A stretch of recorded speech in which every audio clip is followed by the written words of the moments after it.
Okay, recording in progress. Good morning again, everyone. Let's begin. So we are now on, we're in the Gemara Makkot, continuing Daf Tet Zayin Amud Aleph, continuing on with the fascinating sugya of Lav Hanitak Le'aseh. Right, so you'll remember yesterday we discussed, we're now in the opinion of Rabbi Yochanan.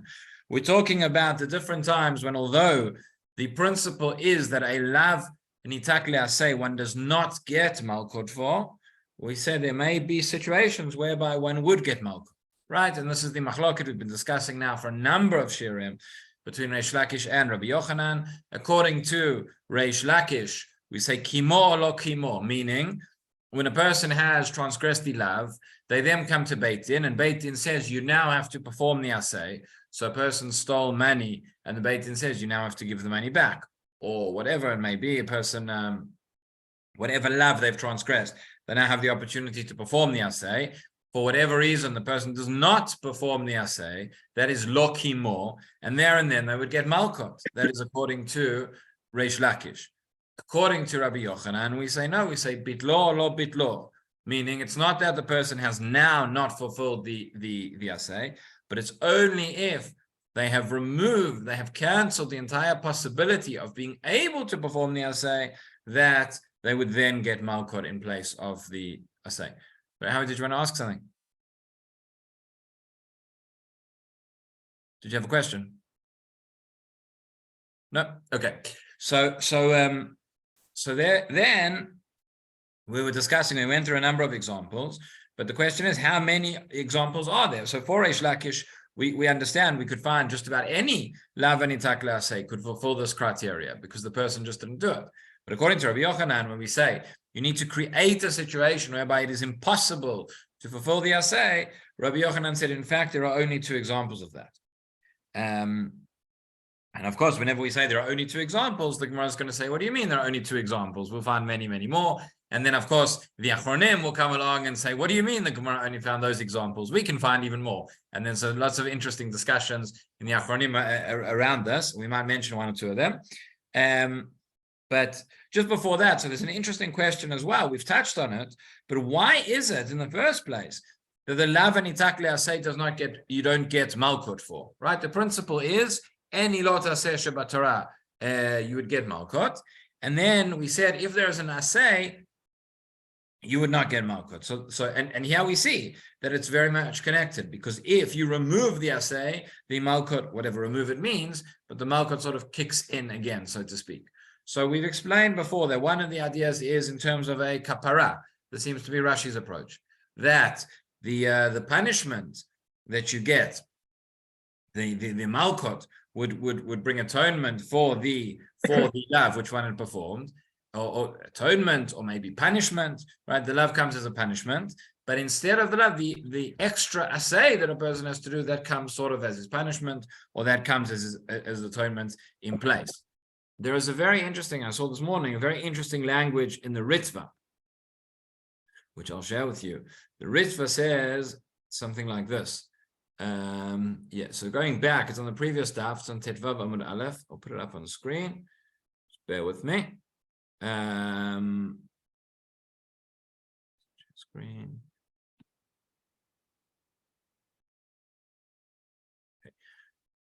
This is on Tetvav Amud Aleph, where the Gemara is talking about how we learn out Lav Hanitak Le'aseh from any Lav which is similar to Chasima. And look what the Ritva says over here. It says, Perush, the Kevan de'eno mitkayem le'olam, ela achal halav, lo ba lachmir ba'avera alidei aseh v'lo ta'aseh. This is dealing with a case whereby you have a Lav Hanitak Le'aseh, meaning that the Aseh can only be done right after the Lav. That's what it's dependent on. It says ela lenatuke le'lav de'i mekayem le'aseh liklosh isurei ve'ein lo kinalav. Meaning, if you were to fulfill the Aseh, it liklosh isurei, it weakens the isur. This language of liklosh or kalush is familiar to us from it's very often used in Hilchot Kashrut. You talk about something with a liklush the isur, we have a tarovet or something, and the taste is weakened. Here the isur is weakened, and therefore you don't get malkot. In other words, what the Ritva seems to be suggesting is not that the asay would atone completely for the lav which one has done, but then one has done a lav which is severe, and one is therefore chayav malkot. Then in performing the asay, that at least brings a partial atonement, and then that weakens the level of the asur that's left, and therefore it's not strong enough to have malkot anymore. So it's sort of a partial thing. That was an interesting approach of the Ritva. But so going back into the Gemara, so we saw yesterday Rabbi Yochanan says, if you have a look, maybe so 3 lines from the wide lines, from the beginning of the wide lines, we're on Tetzayin Amud Aleph. It says, Rabbi Yochanan, ein lanu elazot v'od acheret, right? Meaning that we only have this case and one more. Meaning we spoke yesterday about the case of shiluach haken, right, where you send away the mother bird. We said that is a case of lav hanitak le'aseh, because it says don't send away the mother bird the way Rabbi Yochanan learns it. Don't send away the mother bird. Don't take the eggs or the chicks without sending away the mother bird. So not that is the lav that one is transgressed if one took the mother bird in the first place rather than sending it away. But then, if you would then send the mother bird away after having taken it, that was the aseh. So that was the lav shenitak le'aseh. And there, if you took away, you removed the possibility, right, bitlo, of fulfilling the aseh of sending away the bird. How could you remove the possibility of sending away the bird if you were to kill it, for example? Then you could not do that. So then you would get malkot. So that's it, Rabbi Yochanan. That is one case where I hold you'll get malkot for a lav shenitak le'aseh. And there's only one other case. So we said, just getting quickly what we saw yesterday. Rabbi Elazar said, where is it? Said Rabbi Yochanan, go and learn, go and find it. He went out and he found it. Titania, ones, shegile, shem Yisraelu machzir ve'no lokeh. Vim kohenu lokeh ve'no machzir. That's the case we saw previously regarding the ones. The person divorced her, and then he has to go back and remarry her. That would be the case of lav shenitak le'aseh. So here, how would you, we said, how would you remove it? How would you make it that you don't have the possibility of fulfilling the aseh again? So the Gemara says, Leman datani kimu v'lo kimu, hanicha leman datani kimu v'lo kimu.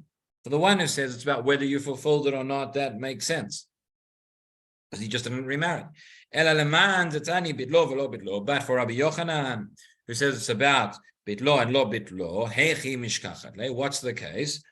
So, we said yesterday, if he was to kill her and then he would not be able to marry her again, well, he has a greater punishment for killing her rather than for not remarrying. So that would not apply.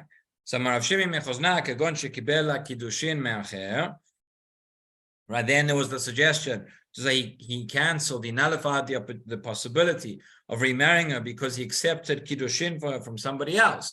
He created a situation where she got married to someone else, and if she married someone else, she obviously can't marry him. How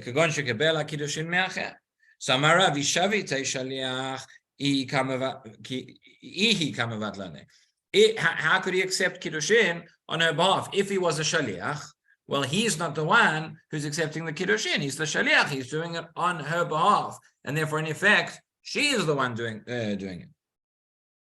So that can't be the case. But if she did not appoint him as a shaliach, well, then does he have the ability to do so? It's not anything. He hasn't done anything. He's not a shaliach. He's accepted a present from somebody, but he's not. The woman is not married as a result of it. Said Rav Shimi ben Harda, no. The case is he made a neder. He made a neder in public, which therefore cannot be repealed. Hanicha leman de'amar, right? The neder is that he wouldn't get any benefit, that he wouldn't be able to marry her. Hanicha leman de'amar neder shodav rabim ein lo afara, el leman de'amar yesh lo afara meika lemeimar. Right, as we mentioned, that makes sense. The one who says that a neder made in public does not have atara, but there's a machloket in the Gemara and Gittin that maybe it does have atara. So Meika lemeimar. Answer the Medirala al Da'at Rabim. No, the neder was made al Da'at Rabim, and therefore, according to everybody, that does not have hafara. Damar Meimar Hilchata Neder Shudab Rabim Yesh Lo Hafara al Da'at Rabim Ein Lo Hafara. Okay, so that was that was what we saw yesterday. That was Rabbi Yochanan saying these are therefore the only two cases where this bitlo lo bitlo would apply. The only two cases whereby you have a lav shenitak le'aseh and a person can remove any possibility of fulfilling the aseh. One is the case of shilach haken. One is the case of the ones, where he divorced her and about remarrying her. And in those cases, although it's a lav shenitak le'aseh, maybe you would still get Makkot according to Rabbi Yochanan. And now says the Gemara, v'tuleika, are there really no more v'ha'ika? But we do have more. And here again we have the siman, which is gezel, mashkon, upeah. These are the three cases which the Gemara is going to ask, saying surely these are also mitzvah of lav and itak le'aseh, and surely here too you have the possibility of cancelling the aseh, and therefore you could get malkut. So one by one. Says the Gemara. Now we're after the brackets, 4 lines from the bottom of the page. Gezel. So you have the mitzvah of the prohibition of theft. Gezel derachmana amar lo tigzol. By the way, this is right. This is the pasuk. This is lo tigzol. Right in Sefer Vayikra. From here we learn the issur of theft, of robbery, in the Aseret Dibrot, where it says lo tignov, which means do not steal. That actually refers to gonev nefashot. That actually refers to kidnapping. That is a different type of theft. That is not where we learn the standard prohibition of theft. Both are prohibited though, so don't try and set home. But the Gemara says, Gezer derachman amar lo tigzol. That is the lav. And then it says, v'heshivet ha'gzela. And you will return that which you stole as well. So that we have a lav shenitak le'aseh.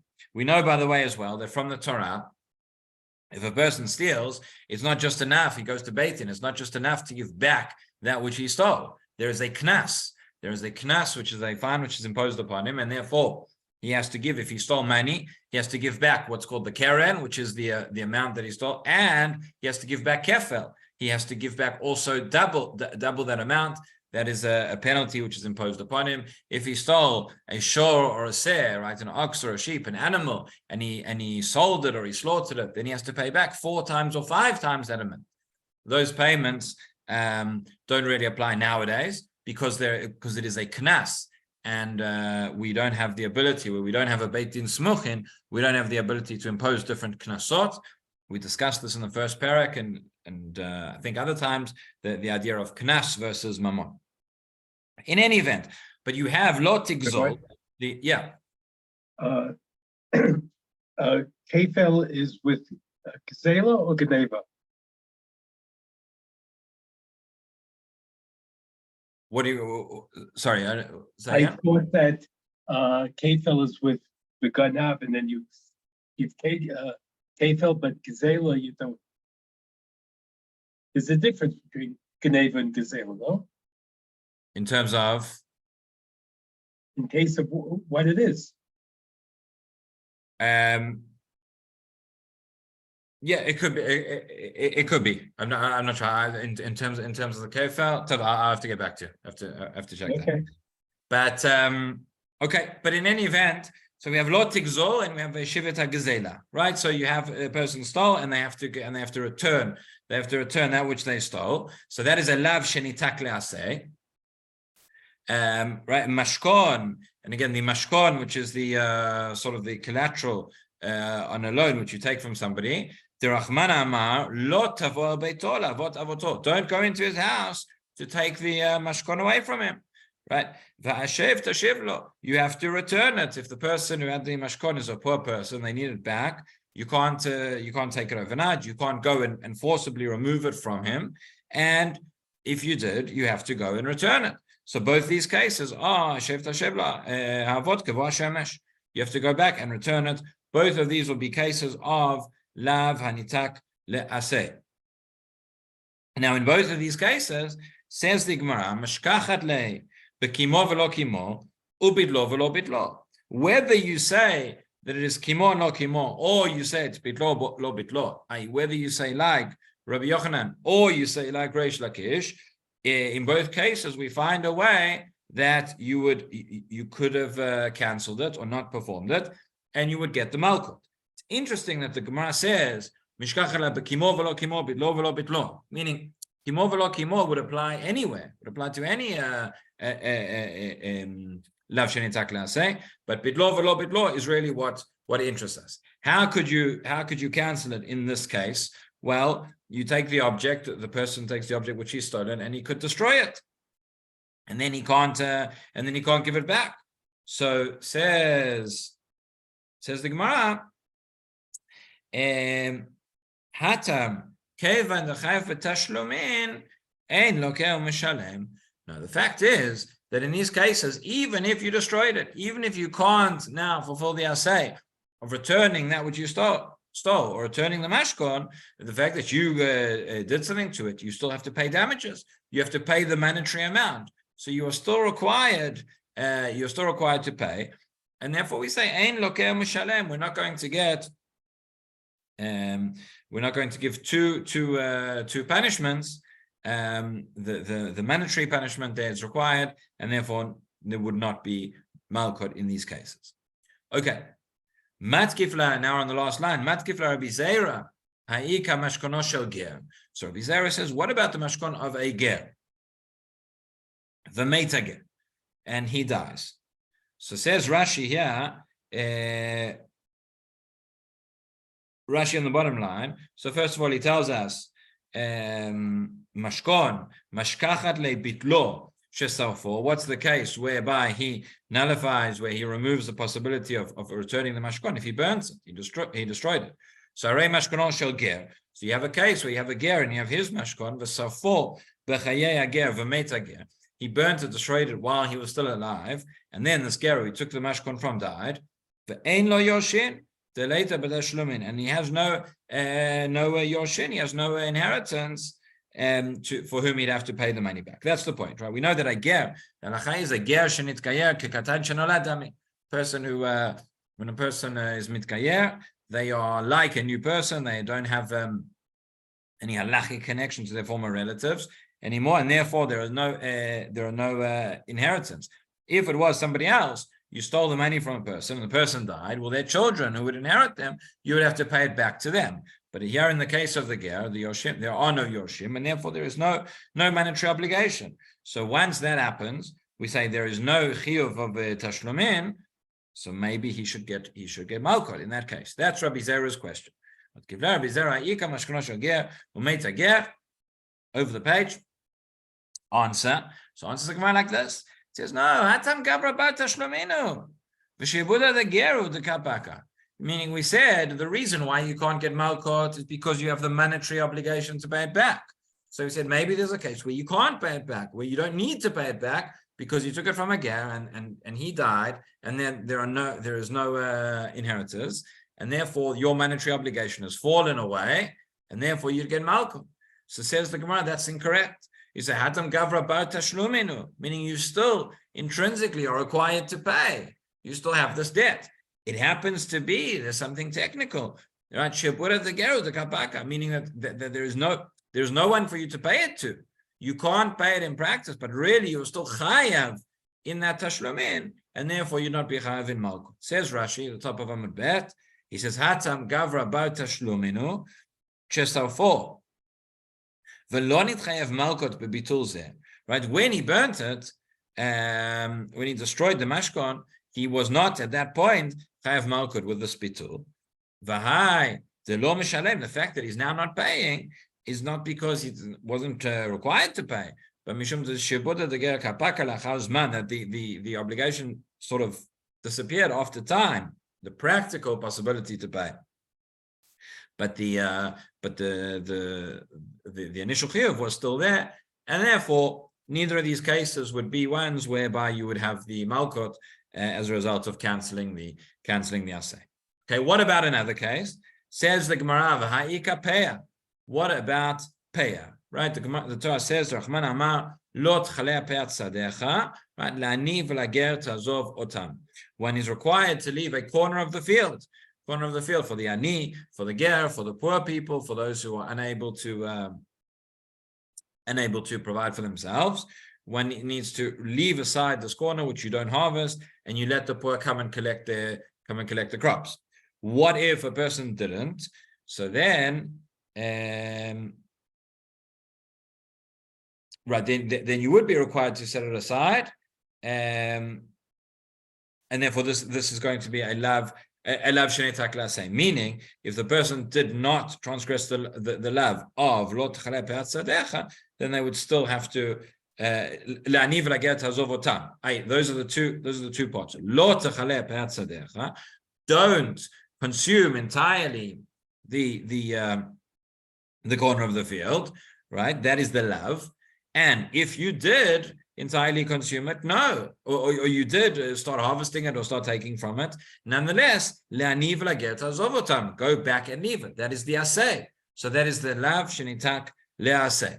So now says the Gemara, lo t'chaleh pe'at sadecha le'ani v'lager ta'azov otam v'chulei, demashkachat la bekimo v'lo kimo bidlo v'bidlo. So too here, you have a case whereby you did not fulfill the aseh of le'ani v'lager ta'azov, or you remove the possibility of now giving them those crops. How so? How could you be mevatel the aseh completely in this case?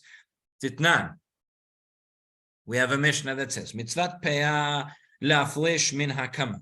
What is the mitzvah of peah? The pasuk says, pe'at sadecha, means you need to leave, you need to set aside from the field, from the stalks that are growing in the field. Okay. What happens if you didn't do so? Lo hifresh min hakama, mafresh min ha'omarim. You did not leave aside from the stalks that are growing in the field. Then leave aside from the bundles that are gathered together once it's been harvested. This is later in the process. You were meant to leave it aside already for them to collect then. You didn't do it. You started harvesting it. Okay. At this point, leave aside the peah. What if a person didn't do that? Lo hifresh min ha'omarim. You didn't leave aside these bundles. So mafresh min hakri, meaning once the stalks first they're gathered away, and then they are throughout Seder Zraim, we see there are different there is significance to different stages of the agricultural processing.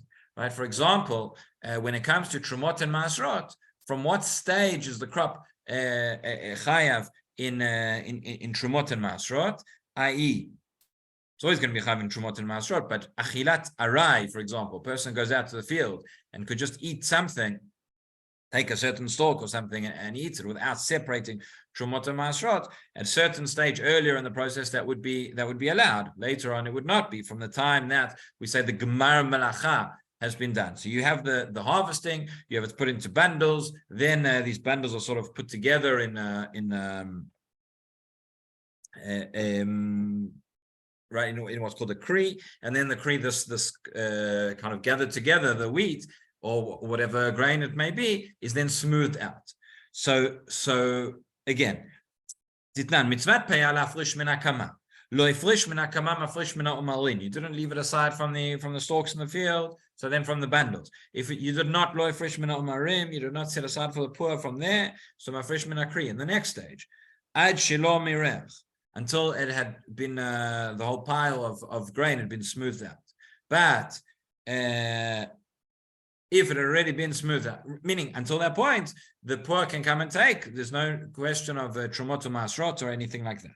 Once miruach hakri, the smoothing out of the crop, has been done, so then you need to separate trumot and masrot. So it says mirchol. If it had gotten that far in the process, so then you have to maaser. So then take aside your tithes first, and then noten lo. But then you give to the poor. Kid Rabbi Yishmael. Sorry, and then no. So then it says Kid Rabbi Yishmael Dama af mafresh min ha'isa.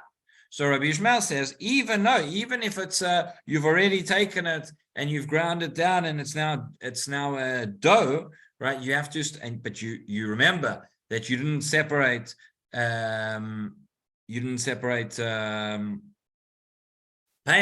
so take away from the dough already. So Rabbi Yochanan is saying like Rabbi Yishmael. In other words, take a step back. Our question was, why don't we say that peah? Why don't we say that peah is also a lav hanitak le'aseh, that you could remove the possibility of fulfilling the assay. So before we get to Rabbi Ishmael, essentially what the Gemara here is saying is that earlier on in the process, you have the possibility of separating payah. You forgot to separate payah from the kama, take it from the omer. You forgot from the omer, take it from the kri. You forgot from the kri, and until it says ad shalom merech mircho me'aseh v'noten. At that point, you can give, but beyond that, you can no longer give payah. So in other words, if a person took all the produce from the field and they harvested it and they put it together, they've now removed from themselves the possibility of performing the mitzvah of payah, performing the assay. So the answer, and that's the challenge. So therefore, why did Rabbi Yochanan not include it as one of the cases? That's what the Gemara answers. Kid Rabbi Ishmael. Rabbi Yochanan holds, like Rabbi Ishmael, that Rabbi Ishmael said, Af maflish minaisa, that even when it's dough and it's been ground down and you've cooked it, right, you can still, at that point, you can separate from it and give that off as your payah. So then you don't have the possibility of bitlo. Asks the Gemara, wait a minute, but even then, right? Rabbi Shmuel nami mishkach al adachal isa. That then you can go and you can eat it, right? Nami mishkach al adachal isa. If you've eaten the food, you now cannot. There is no way to separate and to give payah. So really, the Gemara actually concludes, yes, that's correct. Meaning, with this mitzvah of payah, there is a scenario whereby you could be mevatel the asay. I mean, you consume the food and you can't separate that at all. And therefore, elazot ve'od acheret aha ava oneslo. Meaning, when still there.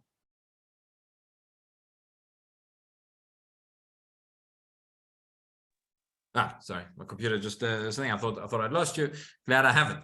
So when Rabbi Yochanan said elazot ve'od, meaning that there are only two cases, he meant to say, yes, the two cases are shiluach haken and payah. Payah is the other case where it's not where you could nullify it and you could get Makkot.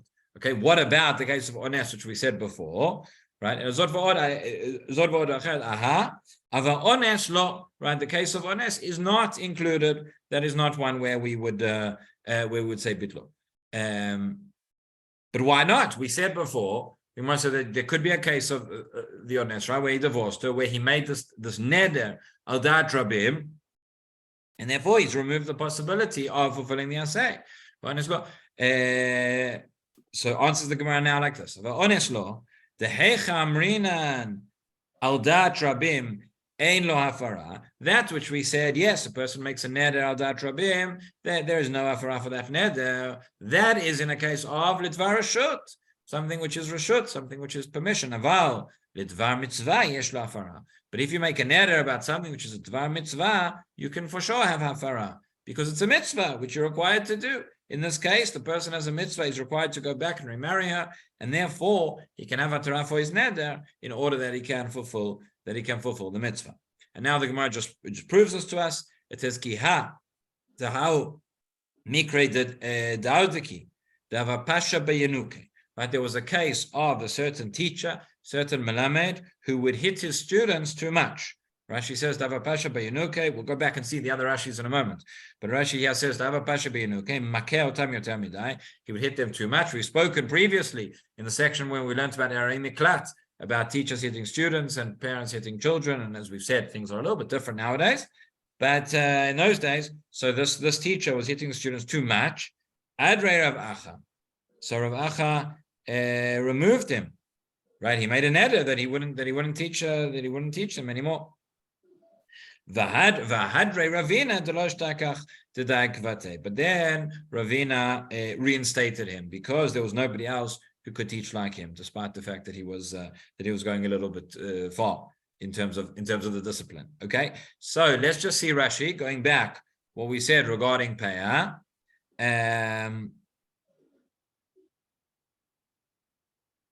Right. So Rashi says tazovotam Right, this was again the pasuk was Lo tchale pe'at tzadecha la'ani v'laget azov otam. That was the assay. You should leave it for the poor. Says Rashi, third line from the top. V'kas tavat azov la'achar averat alav. According to this opinion, we're saying that this ta'azov refers to after the lav. Right, if you have transgressed, if you have not left aside the field, nonetheless, go back and leave it aside before it's phrased in the negative, and here it's phrased in the positive. In other words, don't consume it. But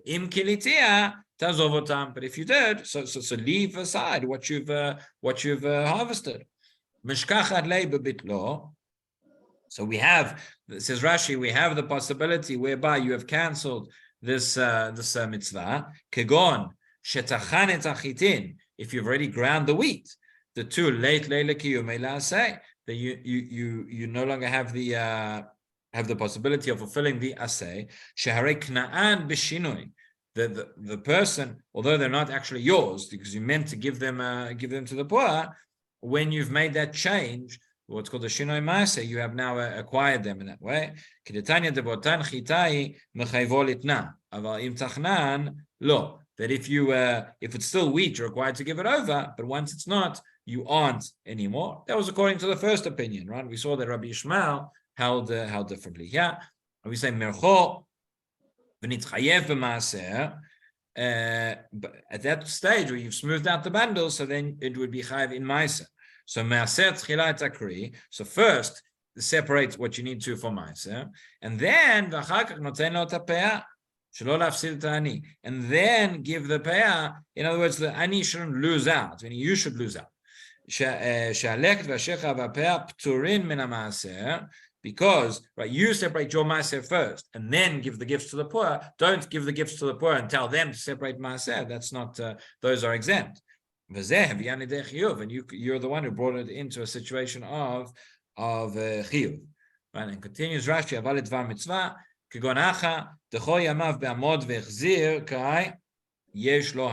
Right, as we said, that there is a mitzvah, a continuous mitzvah, to go back and remarry. That would apply. That would be a mitzvah, and therefore there would be hafara. Okay, so that's the conclusion. The conclusion of the Gemara is that really there are only the two mitzvot. They would be peah and shiluach haken. There's one more, and the Gemara doesn't discuss it over here. But there is a long discussion in the Rishonim, the Achronim particularly, regarding the mitzvot of Pesach. Do the mitzvot of Pesach count as a lav hanitak le'aseh? Right? We know that we have, in fact, two lavim. We have the lav of Bal Yera'eh and Bal Yematzeh, meaning there is a negative prohibition against owning chametz on Pesach. The Gemara Pesachim discusses what precisely is the difference between Bal Yera'eh and Bal Yematzeh. But there is also a mitzvah of tashbitu, right? A positive mitzvah of tashbitu, of destroying, of getting rid of one's chametz, right? And there's lots to discuss in terms of how we fulfill the mitzvah of tashbitu. We discussed between Mincha and Mariv last week that on the one hand it sounds like actually saying physically destroying, and we know there is also the possibility of bitul chametz. So the poskim do discuss whether bitul chametz, because you haven't actually destroyed it, would that be a fulfillment of tashbitu or not? There's also a discussion that tashbitu is a positive mitzvah, but doesn't mean, does one have and this is related, does one have a requirement to go out? Let's say you don't have any chametz, so there's no chametz in your home. On the first day, on Erev Pesach, are you required to go and get some chametz so that you can burn it to fulfill the mitzvah of tashbitu? Is it something active that a person positively has to go out and destroy, or is it just the result? So long as you don't have any chametz in your possession, you fulfilled the mitzvah of tashbitu. Or if you don't have any chametz in your possession, you've not fulfilled the mitzvah of tashbitu, but you're not required to, because it's just a way of getting to the result of Bal Yera'eh or Bal Yematzeh. In other words, is Bal Yera'eh and Bal Yematzeh on the one hand, together with the mitzvah of tashbitu, is that considered a lav hanitak le'aseh? Right, the lav is don't have any chametz in your possession. The first day of Pesach, so on Pesach itself, right? And if you did transgress, tashbitu sol mibatechem, get rid of it. Would that therefore be a be a lav hanita klase. The difficulty is that we know that a lav hanita klase, as we've been learning repeatedly, one would not get Makkot for. And there are cases, the Rambam writes, that if one had chametz, then one would get Makkot for that. So you might explain, based on the definitions, you might explain, and there are those who say that in fact it is not considered a lav hanita klase, or you might explain that actually it is considered a lav hanita klase, but for one of a number of reasons, there may still be, the Malkut may still apply. So let me just share with you quickly the Encyclopedia Talmudit in the Perek of lav hanita klase, which is a very, very long section, and it goes through.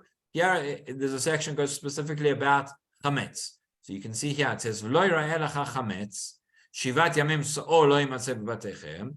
So that is the negative prohibition of owning chametz, right? Bal yira'eh, bal lo yira'eh, and lo yimatzeh. Bal yira'eh and bal yimatzeh. It says yesh sovrim shem nitakim le'aseh. There are those who hold that yes, this is a lav nitak le'aseh. And what's the aseh? Ach bayom harishon tashpitu sa'or mibatechem. And therefore, there are those who say there would not be any Malkot. You can see Rashi in Psachim, you can see Tosfot in Psachim, you can see other sources there.